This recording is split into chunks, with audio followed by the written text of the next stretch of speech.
paz do Senhor. Você pode dar um abraço em quem está perto de você, não sei se você já fez. Diga Feliz Natal a 2, 3, 4, 5. Hoje nós estamos aqui em menor número, então você pode praticamente abraçar um número considerável da nossa frequência essa manhã. Bom dia, orquestra, todos vocês. Vocês estão prontos para o Natal, sim ou não? Hein? Estão prontos para essa estação? Deixa eu fazer um convite especial a todos vocês que estão aqui. Hoje à noite nós teremos um momento memorável aqui no Templo Central. Nós teremos nosso Natal.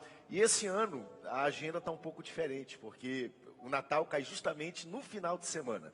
Então eu quero convidar você a estar conosco em uma de duas apresentações, ou as duas se você preferir. A primeira vai acontecer às 17h30, horário normal. Nós estaremos aqui com uma grande equipe, só a equipe técnica que vai trabalhar, eu diria, daqui para frente são 620 pessoas, entre músicos, coristas, figurantes, parte de iluminação, boas novas. É o maior espetáculo que acontece na cidade de Natal. Nós teremos a primeira sessão, 17h30, e a segunda, às 19 horas. Como domingo, geralmente à noite, nós já temos casa cheia. Com o musical especial de Natal, nós vamos ter realmente casa cheia. Então, chegue cedo, escolha o melhor horário para você. O musical todo, ele tem 50 minutos de duração, então nós vamos segurar você aqui nos dois horários, no máximo 1 hora. Então dá para você vir participar, eu sempre falo, subir o nível da noite de Natal e aí voltar para casa, participar com a ceia da ceia com a família, sem perder absolutamente nada. E o maior de todos os desafios não é só a gente participar, mas é a gente convidar outras pessoas. Essa época, eu repito, é a época mais estratégica para se falar de Jesus. Nós vamos agora estudar a ressurreição de Cristo. E do que adianta Jesus nascer, ressuscitar, se nós não anunciarmos? No livro de Lucas, a gente percebeu que tudo o que aconteceu, os anjos apareceram e anunciaram. Lucas capítulo 2, quando Jesus nasce, quem é que anuncia no campo para os pastores? Os anjos. Jesus ressuscita, a pedra é rolada, ele não está mais lá. Quem é que fica esperando as mulheres chegarem para anunciar? Ele não está mais aqui, mas ressuscitou. O que vocês estão procurando entre os mortos? Aquele que vive. Jesus está vivo para todos sempre. Então nós temos esse propósito. Hoje nós somos esses anjos. Hoje nós temos o privilégio. Eu estou assustado no bom sentido de ver esse ano, por exemplo, todos os shoppings de Belém, não sei se você percebeu, ano passado não foi assim, mas todos os shoppings de Belém, na praça de alimentação tem um presépio. Vocês perceberam? Várias repartições públicas. E eu, essa semana, na época do Natal, institucionalmente pela igreja, visitamos tribunais, palácios de governo, para orar pelas autoridades, convidá-los a estarem aqui. E na maior parte delas um presépio, com Jesus no meio. Então o mundo todo já para celebrar, refletir sobre o nosso Salvador. Nosso papel é só aproveitar a deixa, né? Como diz aí no ditado popular futebolístico, a bola está quicando na marca do pênalti, é só a gente ir lá, chutar, escorar a bola e fazer o gol. E eu quero convidar você, convide parentes, amigos, vizinhos, pessoas que não conhecem Jesus, vai ser um momento muito especial. Abra comigo sua Bíblia no livro de Lucas, capítulo 24, Lucas 24, nós vamos hoje fechar nossa série de estudos no livro de Lucas, um dos evangelhos mais cativantes do Novo Testamento. Domingo que vem, dia 31 de dezembro, nós estaremos aqui normalmente em todos os horários, 7h30 e 9 horas da manhã. Então você que frequenta essa celebração, tá bom? Nós teremos culto no dia da virada, na manhã, horário normal. Quando for à noite, nós não teremos os cultos da noite, tá? Coloque na sua agenda, dia 31, também é domingo, dia de virada. Nós teremos só o culto da virada que vai acontecer às 22 horas. Então você pode colocar na sua agenda, participar conosco. Mas eu quero ler com você o nosso texto que está proposto. Dê a lanterninha aí para mim, se tiver, por favor, coloque para mim o nosso esboço. Hoje nossa lição de número 13 se encontra em Lucas 20. Nosso tema é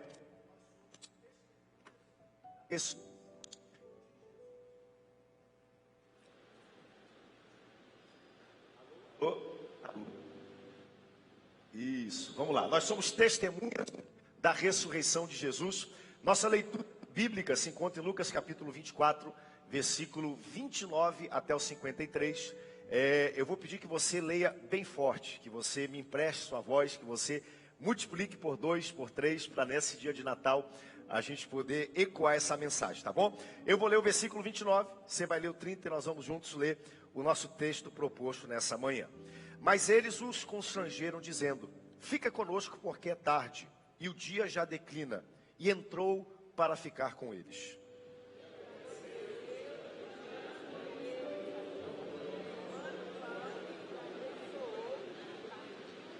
Então se lhes abriram os olhos e o reconheceram, mas ele desapareceu da presença deles.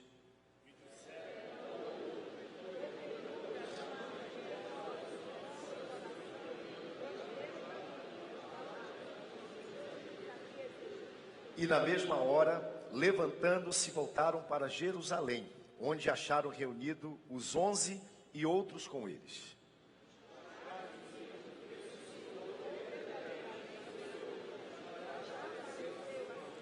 Então os dois contaram o que lhes acontecera no caminho, e como fora por eles reconhecido no partir do pão.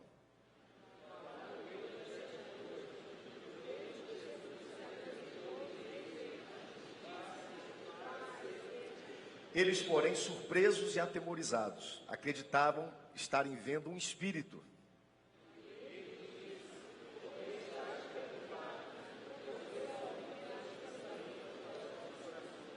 Vede as minhas mãos e os meus pés, que sou eu mesmo. Apalpai-me e verificai, porque um espírito não tem carne nem ossos, como vedes que eu tenho.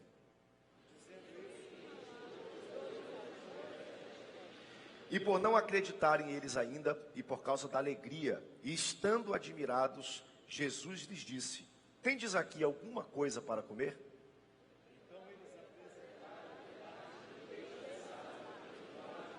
Você pode dar um glória a Deus pelo pedaço de peixe assado, né? Se fosse um pedaço de peixe assado e uma cuia de açaí, ele estava selado, né? E ele comeu na presença deles.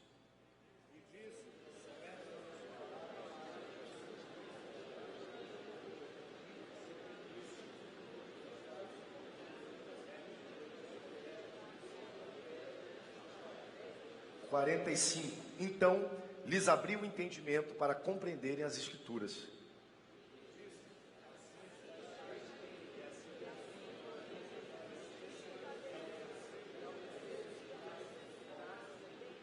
E que em seu nome se pregasse arrependimento para a remissão de pecados a todas as nações, começando de Jerusalém. Eis que os envio sobre vós a promessa de meu Pai. Permanecei, pois, na cidade, até que do alto sejais revestidos de poder.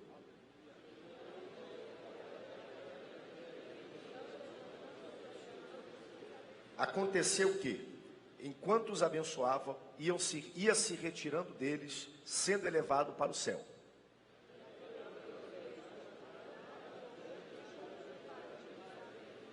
E estando sempre no templo, louvando a Deus.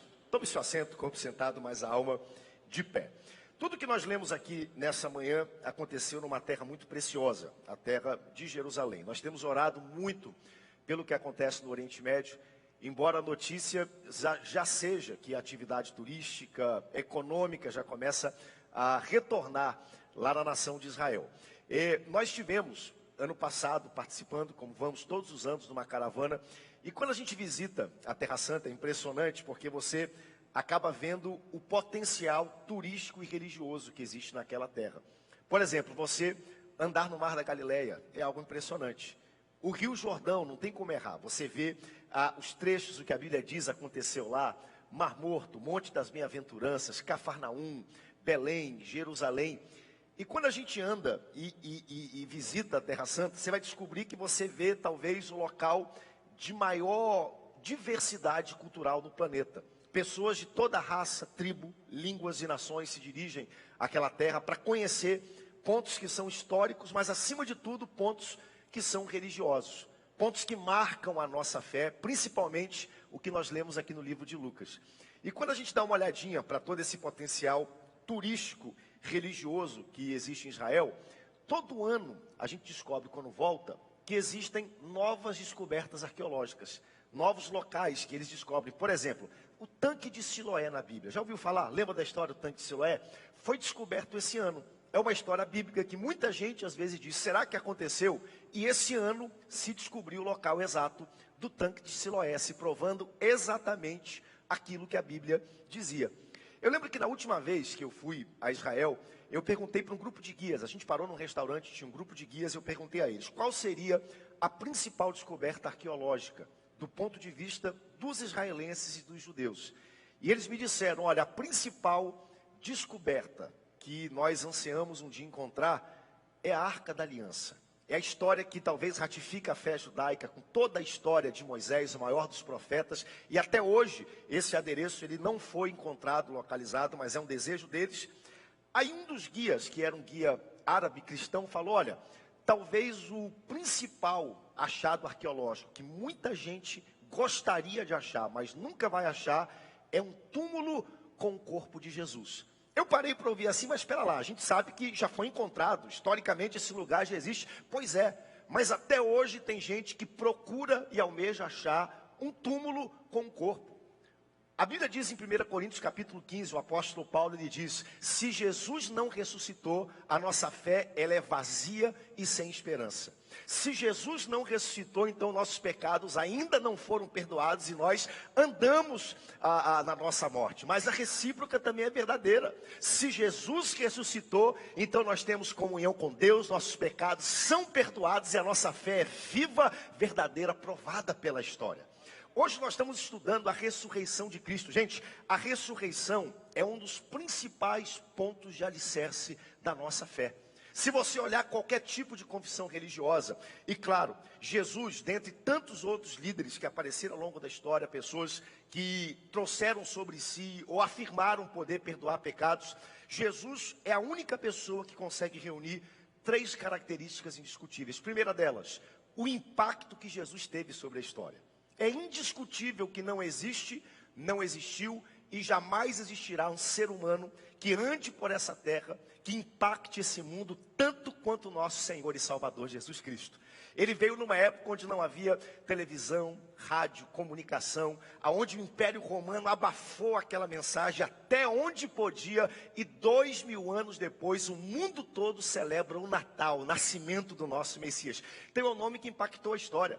Segunda credencial que Jesus carrega, sendo a última pessoa, o cumprimento de profecias. Se você puder depois ler o livro de Mateus, Mateus é um livro extraordinário, porque foi escrito para os judeus, com foco nos judeus, e Mateus faz questão, se você olhar, de dizer praticamente a cada metade de capítulo, e assim se sucedeu para que se cumprissem as escrituras, e assim aconteceu para que se cumprissem os profetas. Ele vai correlacionando dezenas, centenas de profecias que foram proferidas 1500 anos antes de Jesus nascer, acerca de onde ele nasceria, como ele seria ou não reconhecido pelos seus. Jesus é a única pessoa capaz de reunir e cumprir todas essas profecias. Mas não só o seu impacto na história, o cumprimento profético do que foi registrado por muitos homens 1500 anos antes, mas Jesus é o único homem que afirmou antes de morrer: destruam esse corpo, enterrem, coloquem no túmulo, mas ao terceiro dia eu ressuscitarei, e até hoje procuro esse corpo e nunca vão encontrar, porque Jesus ressuscitou. Qualquer religião hoje que tenha um fundador ser humano, você vai lá no local onde ele morreu, vai estar escrito, aqui está tal pessoa, aqui faleceu tal pessoa, mas vá no túmulo de Jesus, na porta está escrito, ele não está mais aqui, porque ele ressuscitou. Você pode dar um brado de glória a Deus por isso? Esse é o fundamento da nossa fé. Isso é o que nós estudamos e professamos ao longo da história. E nesse último capítulo, Lucas faz esse registro da ressurreição de Cristo. E ele começa no versículo de número 1, falando sobre um propósito frustrado. Leia na sua Bíblia, se você puder, mantenha ela aberta em Lucas capítulo 24. Olha o que está escrito aí. E eu hoje vou falar um pouquinho sobre a parte que nós não lemos aqui, tá bom? E um pouquinho do caminho, dos discípulos no caminho de Emaús, que é um trecho talvez muito conhecido, e ele é só de Lucas, não está em nenhuma outra parte dos evangelhos. Versículo 1, mas no primeiro dia da semana, o que está escrito aí? No domingo, e aqui eu quero abrir um parênteses com você. Por que nós nos reunimos no domingo? Muita gente pergunta, por que o nosso dia do Senhor é o domingo? Aqui está a resposta. Domingo é o dia que Jesus ressuscitou. Domingo é o primeiro dia da semana. A igreja primitiva, sabendo que isso era algo tão importante, tão basilar na fé, separou o primeiro dia da semana e disse: o primeiro dia não é só a primícia da semana, não é só a primeira colheita da semana, mas é o dia que o nosso Salvador ressuscitou. Alguém pode dizer assim: pastor, mas historicamente, se contar, o dia da ressurreição não caiu no domingo, caiu numa quarta-feira. Tanto faz se foi terça, quarta, quinta, o que importa é o princípio. No primeiro dia da semana, Jesus ressuscitou e nós estamos aqui para celebrar. Domingo, primeiro dia da semana, é o nosso dia de adorar o Senhor. Então aqui Lucas responde um pouco disso. Versículo 20, versículo 1 novamente. No primeiro dia da semana, alta madrugada, foram elas ao túmulo, levando os aromas que haviam preparados. Quando a Bíblia fala alta madrugada, quarta vigília da noite, entre 3 da manhã e 6 da manhã. Essas mulheres, elas não conseguiram dormir. Vamos voltar para o contexto. Isso aqui é domingo de manhã. Quando foi ali na sexta-feira, atenção, finalzinho da tarde, entre 4 horas da tarde, Jesus foi sepultado, colocado dentro do túmulo. E aqui nós temos um grupo de discípulos órfãos. Nós temos aqui mulheres que estavam naquele momento: será que ele ressuscita? Será que ele não ressuscita? Será que vai acontecer? Vivendo luto ainda sem conseguir dormir. Eu tenho para mim, pastor Honorata, que elas talvez tenham colocado: vamos esperar o sol se levantar. É tão perigoso sair, mas a expectativa no coração era tão grande estar perto de Jesus, que elas não conseguiram dormir. Disseram: olha, vamos agora, vamos lá para o túmulo, vamos ver o que aconteceu. Levaram consigo os aromas que haviam preparado.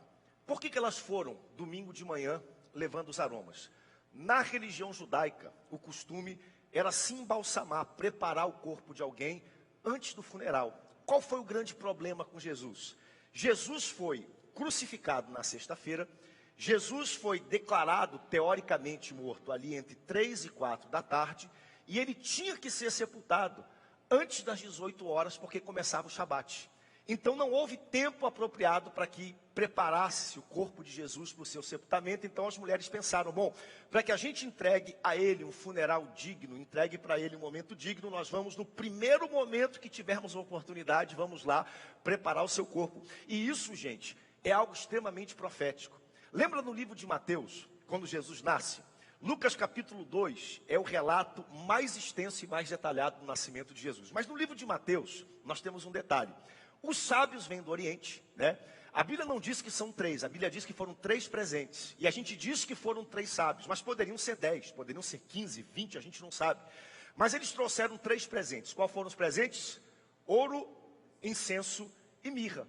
Foram 3 presentes proféticos. O primeiro presente, ouro, ele diz respeito ao Jesus rei, aquele que haveria de reinar. Ou seja, ouro é presente para rei, então nós estamos indo encontrar um rei. O segundo presente foi o incenso. O incenso diz respeito à deidade de Cristo. Ou seja, o que se acende até hoje em muitas religiões orientais para um suposto Deus? É o incenso. Incenso representa oração. No livro de Apocalipse, a Bíblia diz que nós oramos aqui na terra e lá no céu um incenso sobe perante a presença de Deus, que são a oração dos santos. Então, o incenso é o presente para Deus. Ouro é o presente para um rei. Incenso é um presente para Deus. Agora, a mirra é um presente para quê? Porque a mirra só tinha uma função naquela época: embalsamar um morto. A mirra só tinha a função de preparar o corpo de alguém que havia morrido. Então, profeticamente, já estava sendo dito: esse menino que vai nascer, ele é rei sobre a terra. Esse menino que vai nascer não é só rei sobre a terra, ele é Deus sobre todas as nações. Mas esse menino que vai nascer também vai morrer, vai ser embalsamado. E o próprio Jesus disse: eu vou morrer, mas ao terceiro dia eu ressuscitarei. Louvado seja o seu nome. Então está se cumprindo isso. Domingo de manhã cedinho, essas mulheres levam tudo isso. E isso fala algo importante sobre esse texto. Por quê? Porque a predisposição natural no coração das mulheres, a predisposição natural no coração dos discípulos, e a gente vai ver isso nesse texto, não era que Jesus fosse ressuscitar. Essas mulheres não foram ao túmulo esperando encontrar um túmulo vazio. Na verdade, a última coisa que elas esperavam era encontrar o túmulo vazio. Tanto que levaram as especiarias. Ou seja, nós vamos chegar lá, ele vai estar morto. Nós vamos chegar lá, ele vai estar sujo de sangue, porque não houve tempo ainda de dar a ele um funeral digno. Nós vamos chegar lá e o corpo dele já vai ter entrado num estado de decomposição, mas nós amamos tanto o nosso Messias que nós vamos embalsamar e dar a ele um funeral digno. O sentido do coração delas era chegar lá, encontrar um corpo frio, um corpo morto, o que ajuda a provar justamente a ressurreição. Porque os discípulos não estavam esperando por isso. Todo esse contexto da ressurreição, até hoje, ele é cercado de algumas falácias, de algumas mentiras que tentam desprovar a ressurreição de Cristo. Chegaram lá, versículo 2, encontraram a pedra removida do sepulcro, versículo 3, mas ao entrarem não acharam o corpo do Senhor Jesus. Você pode dar um glória a Deus por isso, bem forte, porque isso aqui é o tipo do texto que a gente tem que ler, né, como diz o pastor Samuel, saboreando o texto. A gente tem que ler isso aqui glorificando a Deus. Mas ao entrarem, não acharam o corpo do Senhor Jesus. 4. E aconteceu que, perplexas a esse respeito, apareceram-lhe 2 varões com vestes resplandecentes.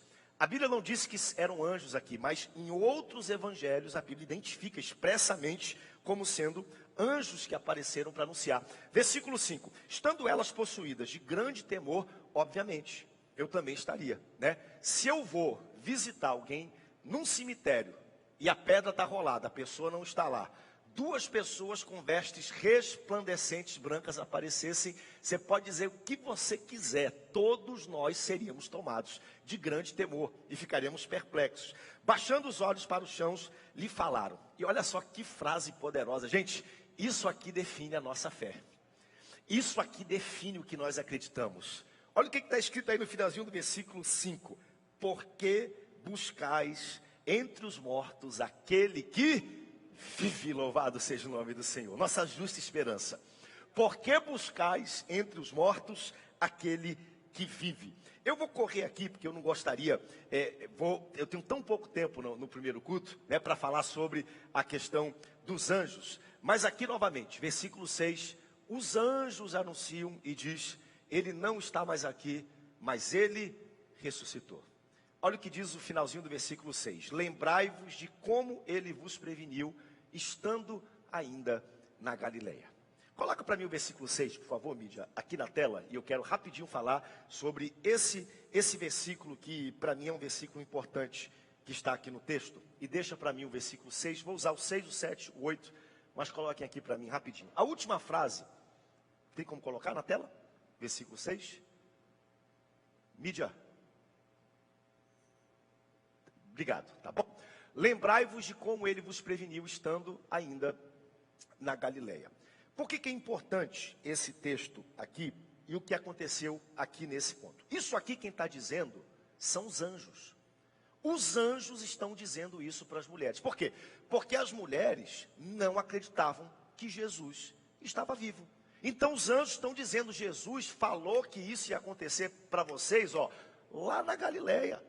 Lembrem-se do que Jesus falou para vocês. E ele vai continuar, versículo 7, quando disse, isso aqui, bota o versículo 7, são os anjos dizendo, importa que o Filho do Homem seja entregue na mão dos pecadores, seja crucificado e ressuscite ao 3º dia.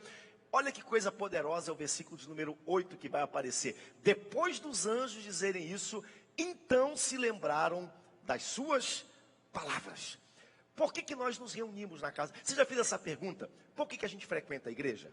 Você já fez essa pergunta, né?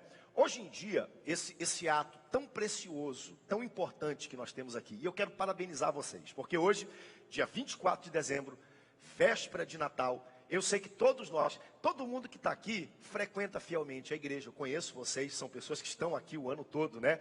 Tem gente que faz um sacrifício maior, nossa orquestra está aqui, equipe aqui, gente, veio, vai ficar as 2 celebrações da manhã, vai chegar hoje, sei lá, 3h30, 4 da tarde, vai sair daqui 11 da noite, amanhã novamente, sabe por quê?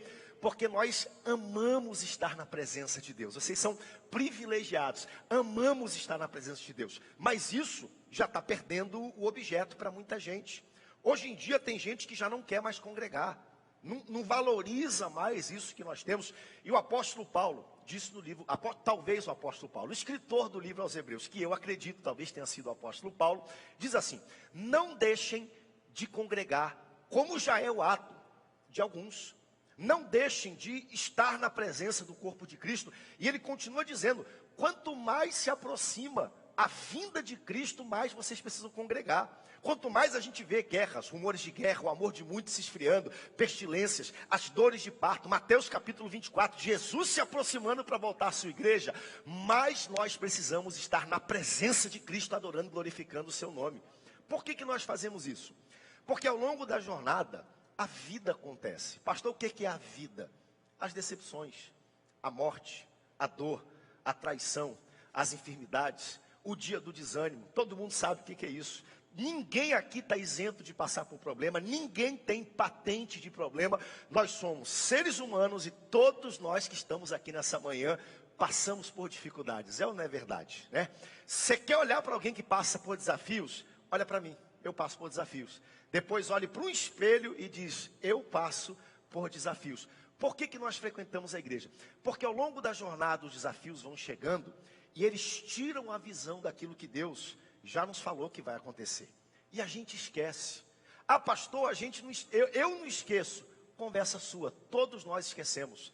Nós estamos falando aqui nesse texto, gente, de homens de Deus, mulheres de Deus, que andaram com Jesus, que sentaram na mesa, que partiram pão com ele, que viram morto ressuscitar, que viram ele andar sobre as águas. Pessoas que naquela semana, 1/3 dos evangelhos, gente, seu ministério, Jesus viveu aproximadamente 33 anos sobre a terra.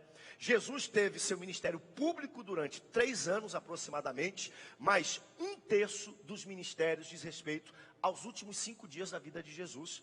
Eles viram a entrada triunfal em Jerusalém, eles viram Jesus ser aclamado, e nós temos aqui um grupo de pessoas que andou com o mestre, falou com o mestre, viveu com o mestre, sentiu o coração, o cheiro do coração do mestre, e agora, alguns dias depois, vem o túmulo vazio e não conseguem acreditar que Jesus ressuscitou. E assim acontece conosco. A dificuldade chega, a aflição chega, a dor chega. Jesus falou que vai fazer, que vai acontecer, que vai salvar, que ele vai manifestar a glória dele, mas você não consegue entender tudo o que está acontecendo. Aí as mulheres chegaram no túmulo, não entenderam. Aí o anjo teve que dizer, vocês lembram que lá na Galileia ele falou para vocês que ia acontecer? Vocês lembram que ele disse, importa que o Filho do Homem seja morto, seja crucificado, mas ressuscite ao 3º dia. E aí acontece o versículo 8, deixa na tela para mim, por favor, capítulo 24, versículo 8, depois dos anjos dizerem tudo isso, então se lembraram das suas palavras. Você está machucado, você está ferido, você está desanimado, você chega aqui nessa igreja e aqui você lembra das palavras do mestre, do propósito do mestre. Se ele disse que vai acontecer, então vai acontecer em nome do Senhor Jesus. Se ele disse que vai se manifestar, ele vai se manifestar em nome do Senhor Jesus. Ele te trouxe aqui para lembrar você das palavras do mestre. Você pode trazer agora a sua memória uma palavra do mestre que ele manifestou para esse ano e ainda não aconteceu? Você pode trazer a memória? Agora você pode, pela fé, não é porque eu estou pedindo não, levantar suas mãos e agradecer como se já tivesse acontecido, porque ainda existem 6 dias nesse ano para que isso aconteça. O melhor da tua história ainda está para acontecer. Nesse ano, Deus ainda fará o que disse que ele faria, e você está se lembrando das palavras do mestre nessa manhã. Elas lembraram daquilo que os anjos, que Jesus havia dito, lembraram que tudo isso ia acontecer. Versículo 7, quando disse, importa que o Filho do Homem seja entregue na mão dos pecadores. Versículo 8, então se lembraram dessas palavras de Jesus. Versículo 9, olha o que diz o texto. E voltando do túmulo, anunciaram todas as coisas aos 11. Coloca para mim na tela, vai me acompanhando aqui, por favor, versículo 9. Por que aos 11? Porque um havia desertado, Judas havia tirado sua própria vida. Então as mulheres vão ao túmulo, veem o túmulo vazio, não entendem o que está acontecendo. Os anjos disseram, olha, Jesus disse que ia acontecer. Elas lembraram, opa, é Jesus. Voltaram para contar aos 11. Continua o texto. Todos os que com eles estavam. Versículo 10, só Lucas faz isso. Identifica que mulheres eram essas. Eram Maria Madalena, Joana e Maria, mãe de Tiago. Só Lucas faz isso. Também as demais que estavam com elas confirmaram essas coisas aos apóstolos. Aí o versículo 11. Tais palavras lhes pareciam como o quê? Hein? Como fé? Como algo que ia se cumprir? Não. delírio. Delírio é sinônimo, gente, de loucura. Olha o que está escrito aí. E não acreditaram nelas. Novamente, isso aqui, gente, pastor, isso aqui ajuda, é contra a ressurreição. Não, é a favor da ressurreição. Nem eles acreditavam. Jesus disse e nem eles acreditavam. Por que que isso é importante? Nós somos movidos de muita fé, não é verdade? Quem aqui crê que Jesus é o Filho de Deus? Quem aqui crê que Ele ressuscitou ao terceiro dia? Quem aqui crê que a nossa fé não é vazia? Nós estamos falando a um Deus no céu que responde, ouve a nossa oração. Mas para muita gente que gosta de vamos lá, tentar, investigar, examinar a Bíblia, a ressurreição é um dos maiores pontos. Por quê? Porque desde que Jesus nasceu, não no mundo evangélico, cristão, protestante, assembleano, mas em outros locais existem 1 milhão de teorias sobre o que teria acontecido com o corpo de Jesus. Como, por exemplo, a própria Bíblia diz, a primeira e a mais conhecida delas, que tenta desprovar o túmulo vazio. Os discípulos vieram de madrugada e fizeram o que com o corpo de Jesus? E roubaram, subtraíram. Isso está na própria Bíblia. Agora eu pergunto para você, a postura dessas mulheres e desses discípulos é a postura de quem está organizado para ir lá roubar e subtrair o corpo de Jesus? Sim ou não? Obviamente que não. Eles estavam desorganizados. Jesus havia dito, olha, firam o pastor e as ovelhas se espalharão. Está todo mundo, já tem gente indo embora, o caminho de Emaús, coloca aqui para mim o nosso esboço, já tem discípulo voltando para a sua cidade, porque afinal ele não ressuscitou, ele não fez o que faria, o que está acontecendo. Pedro negou Jesus, todo mundo foi embora, se afastaram do Senhor, as mulheres não acreditavam, os discípulos quando ouviram, disseram, isso é loucura, isso é delírio, não acreditavam nelas. Então, primeira teoria, os discípulos foram de madrugada e roubaram o corpo de Jesus, cai por terra. Obviamente, pelo histórico. Segundo, estão desorganizados, estão sem fé. Agora imagina, foram até o túmulo, subjugaram 16 soldados romanos, eram 12, mais do que eles, armados até os dentes, prontos a morrer para seguir a ordem de Roma, quebraram o selo, tiraram Jesus de lá de dentro e subtraíram o corpo. Obviamente que pelo relato, isso não aconteceu. Segunda teoria, que dizem, os próprios judeus foram lá e roubaram o corpo de Jesus. Por quê? Porque Jesus se tornou tão conhecido que é uma teoria que existe, que ele diz assim, talvez os próprios judeus foram lá, vai que esse cara ressuscita, então vamos tirar ele logo daí, para que isso não vire um local de peregrinação de fé.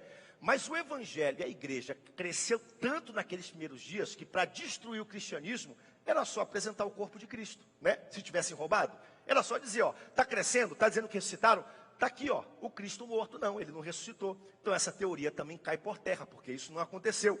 Segunda teoria, terceira teoria, que até hoje circula muito, é que as mulheres acordaram 3 da manhã, em luto, com o olho cheio de lágrimas, e foram no túmulo errado, Engraçado, porque as mulheres foram no túmulo errado, os discípulos foram no túmulo errado, os soldados foram no túmulo errado, o sinédrio foi no túmulo errado, até os anjos foram no túmulo errado. Isso não pode ter acontecido. Era só perguntar para José de Arimateia onde é que está o túmulo, ele diria. Então essa teoria caiu por terra. Outra teoria que diz, não, isso é conversa de mulher, é uma fofoca, isso apareceu também. Mas a última teoria, e eu gosto de correlacionar a história, por quê? Porque se você quiser terminar o culto depois, olhar na internet, vocês acompanham aquele canal de assinatura que tem Net Geo, que tem na televisão, National Geographic, que é bem conhecido. Você pode colocar depois na internet. A Net Geo fez uma série de documentários, gastou milhões tentando provar essa teoria que eu vou apresentar para vocês. Está na internet, você pode terminar o culto, coloca lá, Net Geo, National Geographic, Ressurreição de Jesus. Coloque e você vai ver. Fizeram uma série de documentários tentando provar que quando tiraram Jesus da cruz na sexta-feira, Jesus não estava morto. Qual é a teoria? Jesus estava ali quase morto, Aí colocaram ele. É muita loucura, porque leva mais fé crer nisso do que crer que ele de fato ressuscitou, como ele disse que ia ressuscitar. Que Jesus estava ali no finalzinho da vida. Então vamos recapitular, que esse Jesus foi torturado pelos romanos, passou pelo julgamento romano, levou 40 chibatadas menos 1, carregou a cruz, coroa de espinhos, que esse Jesus foi preso na cruz do Calvário, teve seu pulso furado, teve seus pés furados, suas pernas quebradas, teve uma lança que entrou na sua lateral, furou a pleura, chegou até o coração, sangue e água fluíram, que depois de toda essa contaminação, de tudo isso, médicos, me ajudem aqui, de todo esse processo lastimável, pegaram esse Jesus semi-morto, colocaram num túmulo úmido, sem oxigênio, escuro, e que lá dentro, subitamente, ele melhorou, ele ficou bom, e ele tirou a pedra, e ele saiu e venceu os soldados, e ele está vivo para todo sempre. Até hoje tem gente que acredita nesse tipo de coisa. Gente, ele ressuscitou, ele disse que ia ressuscitar. A pedra não foi tirada para que Jesus pudesse sair, a pedra foi tirada para que as mulheres pudessem entrar e ver que Jesus havia ressuscitado, louvado o seu nome. Esse é o fundamento da nossa fé. Jesus ressuscitou. Após isso, e o interessante, e eu já vou terminar, porque o tempo já estourou todo, a gente vai encontrar os discípulos no caminho de Emaús. Ou seja, ponto 2, e eu vou terminar com isso, né? O que o caminho de Emaús está dizendo? A Bíblia fala que haviam 2 discípulos, e a Bíblia dá o nome de um deles, chamado Cleopas. Quem eram esses homens? Eram homens que estavam perto de Jesus, que andavam com Jesus. É simbólico por quê? Porque isso aqui está mostrando, esses homens vinham, eles não vinham conversando, dizendo, poxa vida, ele vai ressuscitar. Poxa vida, ele vai cumprir aquilo que ele disse que cumpria. Poxa vida, olha, pode esperar aí, a qualquer momento vai eclodir a notícia, ele está vivo. Não é isso que eles iam conversando. Eles iam ao longo do caminho, conversando e batendo um papo. Poxa vida, a gente acreditou nele. Poxa vida, a gente creu, a gente deu crédito à mensagem dele. A gente acreditou que finalmente o Messias, mas a esperança se foi, a glória se foi, ele está morto. E aí, enquanto eles estão remoendo, falando isso, quem é que aparece do lado deles? Hein? Jesus. Sabe o que eu aprendo com Jesus? Eu amo Jesus por causa disso. Você está ferido? Você está chateado? Você não consegue crer? Bota para fora. Jesus é maduro o suficiente para ouvir até a sua reclamação e a sua, sei lá, o que você está resmungando, né? Ah, pastor, não vai ferir Jesus não, pode falar para ele, fala para ele onde está doendo. Tem um corinho antigo que diz, conta para Jesus onde é que está a tua dor. Pode contar para ele. Ele é o remédio, confia no Senhor, conta para ele. Ah, mas Jesus vai ficar chateado comigo. Não, ele não vai ficar chateado com você. Às vezes, a melhor hora, eu sinto a presença de Deus aqui nessa manhã, para Jesus aparecer aonde você está, é quando você está chateado, no fim da linha, não acreditando. Dê uma olhadinha ao seu redor, porque Jesus não vai chegar, ele já está aí junto com você, e ele quer falar com você e mudar a sua história. Jesus encosta com eles e fala, ei, rapaz, o que vocês estão falando aí? E aí um deles vira, falando o quê? Tu não ouviu? Tu não estava em Jerusalém? E ele fala, Jesus está provocando, como diz o paraense, está dando corda, né? Está jogando verde para colher maduro, está querendo que eles falem. Não ouvi não, o que aconteceu, o rapaz, tu não ouviu? Que o Jesus, que o Messias, aquele que nós acreditávamos. E aí, o que Jesus faz? Jesus pega e começa a, dentro da palavra toda, profeticamente pregar sobre ele. A mensagem poderosa. A gente tem Mateus capítulo 5, 6 e 7, Sermão da Montanha. Eu tenho para mim, isso aqui não é teologia, isso aqui não é doutrina, é a minha crença, que a mensagem mais poderosa pregada por Jesus na terra, foi a mensagem do caminho de Emaús. Foi quando Jesus anunciou profeticamente sobre ele mesmo e se apresentou por toda a escritura para aqueles discípulos. Jesus foi em Gênesis 2 e falou assim para eles, isso aqui não está na Bíblia, sou eu conjecturando. Lembra quando foi dito que a semente da mulher esmagaria a cabeça da serpente? Pois é sobre esse Jesus.